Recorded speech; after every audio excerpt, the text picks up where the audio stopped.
ఓం గం గణపతయే నమః. స్వర్ణలక్ష్మీ నమస్తే అస్తు. పరబ్రహ్మ స్వరూపిణి రాజ్యం దేహి ధనం దేహి సర్వకామాంచ దేహి మే.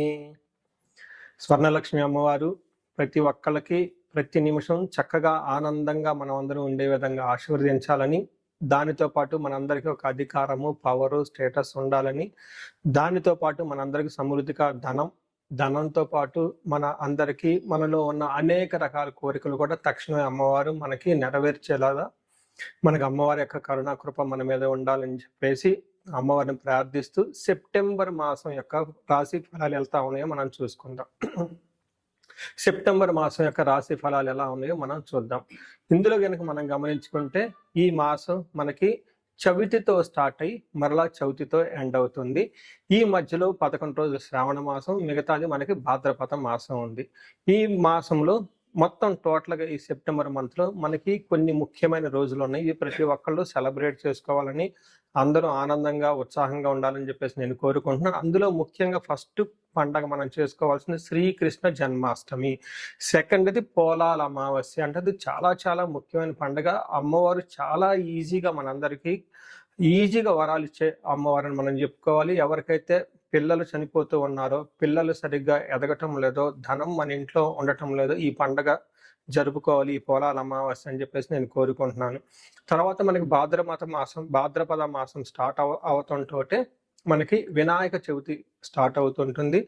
దాని తర్వాత ఇంకొకటి ముఖ్యమైన విషయం ఏంటంటే, నేను అందరూ గమనించుకోవాల్సింది, మనకి పితృపక్షాలు స్టార్ట్ అవుతున్నాయి. వీటిని మహాలయ పక్షాలు అంటారు. ఇది 27వ తారీఖు నుంచి స్టార్ట్ అవుతుంది.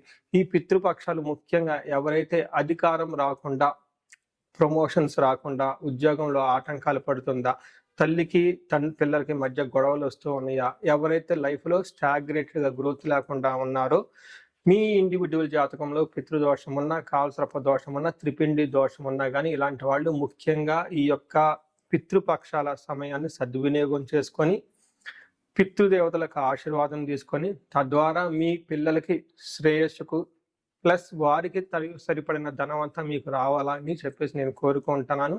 అందుకని పితృపక్షాలను ప్రతి ఒక్కళ్ళు సెలబ్రేట్ చేసుకోవాలని చెప్పేసి నేను కోరుకుంటున్నాను.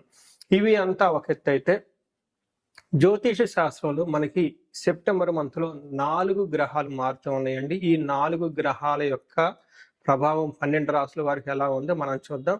ముందులో మారే గ్రహాలు ఏంటి మనం చూసుకుంటే, శుక్రుడు వచ్చేటప్పటికి సెప్టెంబర్ 2న, బుధుడు సెప్టెంబర్ 7న, అలానే సూర్యుడు వచ్చేటప్పటికి సెప్టెంబర్ 17th, తర్వాత కుజుడు వచ్చేటప్పటికి సెప్టెంబర్ 18th.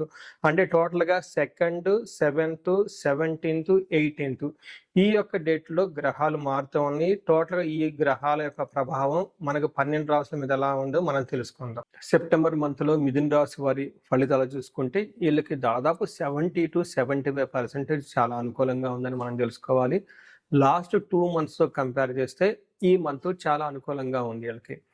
ఇందులో ఉన్న ఫస్ట్ నక్షత్రాలు చూసుకుంటే మృగశిర 3, 4 పాదాలు, ఆరుద్ర 1, 2, 3, 4 పాదాలు, పునర్వసు 1, 2, 3 పాదాలంతా ఈ మిథున రాశిలో ఉంటారు. పేరు బలం బట్టి మనం చూసుకుంటే కా, కీ, కు, ఖం, జ్ఞ, చే, కే, కో, హ అన్న లెటర్స్ అంతా కూడా ఈ మిథున రాశిలో వాళ్ళు ఉంటారని గమనించాలి. ముందుగా చెప్పుకునే విధంగా 4 గ్రహాలు మారటంతో ఈ 4 గ్రహాల యొక్క ప్రభావం వీళ్ళకి ఎలా ఉంటుందంటే, సూర్యుడి వల్ల ప్రొఫెషనల్ మ్యాటర్స్లో చాలా చక్కగా ఉంటుంది, కానీ ఇంటికి సంబంధించిన వ్యవహారాల్లో కొంచెం అవమానం పడే అవకాశం ఎక్కువగా ఉంటుంది. అంటే అగౌరవం జరిగే అవకాశం ఎక్కువగా ఉంటుంది. 4వ స్థానంలో బుధుడు ఉండటం వల్ల ధన ప్రాప్తి, 5వ స్థానంలో శుక్రుడు ఉండటం వల్ల పుత్రుడికి వలన చాలా చక్కగా కలిసి వచ్చే అవకాశం ఉంటుంది. పుత్రులకు సంబంధించిన వ్యవహారాలలో చాలా పాజిటివ్ న్యూస్ ఇన్ అవకాశం ఉంటుంది.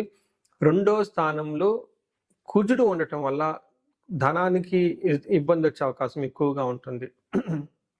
అంటే మీకు రావాల్సిన ధనం రాకుండా, లేదంటే ధనాన్ని కోల్పోయే అవకాశం ఎక్కువగా ఉంటుంది. ధనం విషయంలో కొంచెం జాగ్రత్తగా ఉండటం ఎంతైనా అవసరం. సో చూశారు కదండి, మనం చూసుకుంటే ఓవరాల్గా వేరియస్ అదర్ పారామీటర్స్ వల్ల వీళ్ళకి ఒక 75% చాలా బాగుందని తెలుసుకోవాలి. ఇందులో ముఖ్యంగా సూర్యుడు 4వ స్థానంలో ఉండటంతో ఫస్ట్ పాజిటివ్ పాయింట్లు, మీకు ప్రమోషన్స్ వచ్చే అవకాశం ఎక్కువగా ఉంటుంది, మంచి అచీవ్మెంట్స్ వచ్చే అవకాశం ఎక్కువగా ఉంటుంది. అయితే సూర్యుడు 4వ స్థానంలో ఉండి 10th హౌస్ నుంచి చూడటం వల్ల 10th హౌస్లో ప్రొఫెషన్లో బాగున్నప్పటికీ ఇంటికి సంబంధించిన వ్యవహారాలలో కొంచెం ఇబ్బందులు వచ్చే అవకాశం ఉంటుంది. మనకేం చెప్తారంటే సంస్కృతంలో అంతఃక్లేహ గృహఛిద్రం సౌఖ్యహాని భోజనం ప్రయాణే విఘ్నమాప్నోతి చతుర్దతే రవి సంయుతే అంటారు. అంటే అంతఃక్లేశ, మానసికంగా కొంచెం విచారం ఉండే అవకాశం ఎక్కువగా ఉంటుంది. గృహంలో టెన్షన్స్ ఉంటుంది. మా సౌఖ్యం అంటే కంఫర్టబుల్గా అయితే ఉండే అవకాశం తక్కువగా ఉంటుంది. సరే టయానికి భోజనం అయితే చేయరు. దీనితో పాటుగా ప్రయాణాలు చేస్తే అందులో ఆటంకాలు ఉంటాయి అని మనకు చెప్తూ ఉంటారు. కాబట్టి కొంచెం ఇంటికి సంబంధించిన వ్యవహారాల్లో ప్లానెడ్గా ఉండి కొంచెం పేషెన్సీగా ఉంటే ఈ మాసం అంతా సూర్యుడు మీకు మంచి అనుకూలంగా ఉన్నారని చెప్పుకోవచ్చు. అయితే ఇక్కడ 2వ స్థానంలో కుజుడు ఉండటం వల్ల కొంచెం కొన్ని విషయాలు చాలా జాగ్రత్తగా ఉండాలి. ముఖ్యంగా మీరు చాలా డిసిప్లైన్డ్గా ఉండటం చాలా చాలా ఇంపార్టెంట్. మనకేం చెప్తారంటే అసత్వం సతతం క్లేశనాశ సర్వకార్య వినాశనం సదా దుర్జన సంపర్క భీతిష్యాధనకే కుజ అంటారు. కుజుడు ఎప్పుడైతే 2వ స్థానంలో ఉంటారో సదా దుర్జన సంపర్క, మీరు మీ చుట్టూ ఉన్న చెడ్డ వ్యక్తులతో పరిచయాలు పెంచుకునే అవకాశం ఎక్కువగా ఉంటుంది. లేదంటే కావాలని మీ చుట్టూ మోసం చేసేవాళ్ళు ఎక్కువగా ఉంటారని గమనించుకోవాలి. ఏదైనా పని చేస్తే అందులో సరైన రిజల్ట్ రాకుండా ఇబ్బంది పడే అవకాశం ఎక్కువగా ఉంటుంది. భయం గొలిపే పరిస్థితులు ఉంటాయని తెలుసుకోవాలి. అయితే ధనం మాత్రం కోల్పోయే అవకాశం ఎక్కువగా ఉంటుంది. ఇప్పటిదాకా మీరు ఏదైనా కనుక సేవింగ్స్ దాచిపెట్టుకున్నా, లేదంటే ధనాన్ని పోగేసుకున్న సంపదలు ఉన్నా కానీ ఈ టైంలో అవి పోగొట్టుకునే అవకాశం ఎక్కువగా ఉంటుందని గమనించాలి. సో చూశారు కదండి, ఈ కుజుడు మీకు కొంచెం ఇబ్బంది పెట్టే పరిస్థితిలో ఉన్నారు. సూర్యుడు మాత్రం చక్కగా బ్యాలెన్స్డ్గా ఉన్నారని చెప్పుకోవచ్చు. అయితే ఇప్పుడు శుక్రుడు వీళ్ళకి 5వ స్థానంలో ఉండటం చాలా బాగుంటుందని తెలుసుకోవచ్చు. ఎప్పుడైతే శుక్రుడు 5వ స్థానంలో ఉన్నారో మనకు సంస్కృతంలో దాసీభృత్య జనలాభ నిత్య మృష్టాన్న భోజనం ధనధాన్యాభివృద్ధి అభిష్టార్థ పంచమస్తే భవేత్. 5వ స్థానంలో ఎప్పుడైతే శుక్రుడు ఉంటారో వాళ్ళకి దాసీ భృత్య జనలాభ అంటే వీళ్ళ కింద ఉన్న ఫాలోవర్స్, లేదంటే ఎంప్లాయీస్, సబార్డినేట్స్, రాజకీయ నాయకులు అయితే వాళ్ళ కింద ఉన్న ఫాలోవర్స్ వీళ్ళంతా మంచి సపోర్ట్ వస్తుందని చెప్తారు. దీనితో పాటుగా నిత్యం మృష్టాన్న భోజనం, డైలీ మంచి న్యూట్రిషియస్ ఫుడ్ తీసుకుంటూ ఉంటారు. టయానికి చక్కగా పార్టీల్లోని ఫంక్షన్లోని ఎంజాయ్ చేస్తూ ఉంటారు. ధనధాన్యాభివృద్ధి, ధనం విషయంలో ధాన్యం విషయంలో చాలా చక్కగా ఉంటుంది.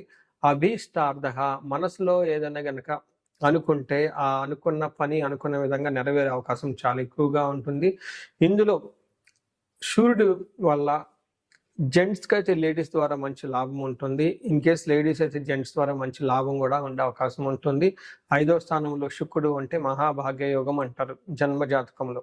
అందుకని ఈ టైంలో భాగ్యం మీకు వచ్చే అవకాశం ఉంటుంది. చూసారు కదండి, గ్రహాల ప్రకారం చూసుకుంటే దాదాపు 70% వీళ్ళకి చాలా బాగుందని తెలుసుకోవచ్చు.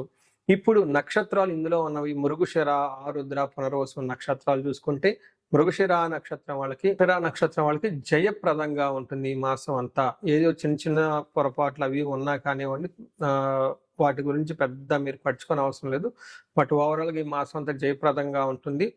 బంధనము, భయము అంటే మీకు జీవితంలో క్లారిటీ లేకుండా ఉద్యోగముల విషయంలో కానివ్వండి, పెళ్లి విషయంలో కానివ్వండి, లేదంటే ఫారిన్లో ఉండాలా, లేదంటే ఇండియాకి వస్తే బాగుంటుందా, ఎక్కడ సెటిల్ అయితే బాగుంటుంది, ఇలాంటి విషయాల్లో మీకు క్లారిటీ ఉండదు, స్పష్టత ఉండదు. అందుకని వీళ్ళకి బంధించబడినట్లుండే అవకాశం ఎక్కువగా ఉంటుంది. ఆరుద్ర నక్షత్రం వాళ్ళకి ఓవరాల్గా మాసం అంతా జయప్రదంగా ఉంటుంది. అగైన్ వీళ్ళకి బంధనము, భయము, మరణ తుల్యం అని చెప్తారు. అంటే ఇక్కడ మరణ తుల్యం అంటే సంస్కృతంలో ముందుకు పోకుండా ఇంతకు ముందు తలపెట్టిన పనులు ఏమన్నా ఉంటే ఆ పనులు అంతటితో ఆగిపోయే అవకాశం ఎక్కువగా ఉంటుంది. పునర్వసు నక్షత్రం వాళ్ళు కొంచెం కేర్ఫుల్గా ఉండాలి. వీళ్ళకి ఐశ్వర్యవంతంగా ఉంటుంది, జయప్రదంగా ఉంటుంది. బంధనము, చాలా కన్ఫ్యూజన్లో ఉండే అవకాశం ఎక్కువగా ఉంటుంది ఈ రాశి వాళ్ళు.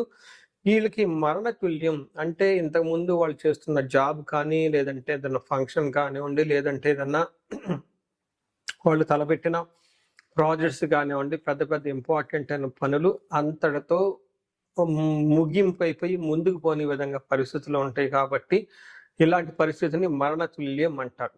సో ఇలాంటి పరిస్థితి ఎక్కువగా ఉండే అవకాశం ఎక్కువగా ఉంటుంది. కొంచెం జాగ్రత్తగా ఉండాలి. ఇందులో లత్తా అన్న కాన్సెప్ట్ ప్రకారం చూసుకుంటే ఈళ్ళు పునర్వసు నక్షత్రం వాళ్ళు కొంచెం కేర్‌ఫుల్‌గా ఉండాలి. ఎక్కువగా మానసిక టెన్షన్స్ ఉంటుంది. ఆరుద్ర, పునర్వసు నక్షత్రం వాళ్ళకి రాంగ్ డెసిషన్ తీసుకుంటారు. బుద్ధి నాశనం, సరైన ఇంటెలిజెంట్ టయానికి పని చేయకుండా మీకు రాంగ్ డెసిషన్ తీసుకొని తర్వాత ఇబ్బందులు పడే అవకాశం ఉంటుంది. ఆన్‌లైన్‌లో ట్రాన్సాక్షన్ చేయటం, లేదంటే ఆన్‌లైన్‌లో ఏదన్నా ఆర్డర్ పెట్టడం, ఏదో వాళ్ళకి డబ్బులు ఒకళ్ళకి చేయాల్సిన పని ఇంకొకళ్ళకి చేయటం ద్వారా అలా సరైన మీకు ఇంటెలిజెన్స్ సరిగ్గా ఉపయోగపడక రాంగ్ డెసిషన్ తీసుకునే అవకాశం ఉంటుంది. పునర్వసు నక్షత్రానికి సుఖనాశనం, బుద్ధి నాశనం అని చెప్తారు. కంఫర్టబుల్‌గా ఈ మాసం అనేది తక్కువగా ఉంటుంది. అగైన్ వీళ్ళు కూడా రాంగ్ డెసిషన్ తీసుకొని తర్వాత రిగ్రెట్ అయ్యి పశ్చాత్తాపడాల్సిన అవసరం ఎక్కువగా పడే అవకాశం ఎక్కువగా ఉంటుంది.